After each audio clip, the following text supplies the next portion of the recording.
Did you know the same apartment balcony has claimed 5 lives, all on the exact same date? October 13th, 2019. Daniel jumped believing he was Superman. Police records revealed a chilling pattern. Marcus had done the same thing exactly 1 year earlier. Same balcony, same date. Then they found 3 more cases, all October 13th, all convinced they could fly.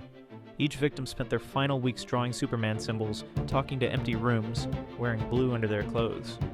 The behaviors were identical, like they were following the same script. Investigators dug deeper and discovered the apartment building sits on the site of a 1950s psychiatric hospital.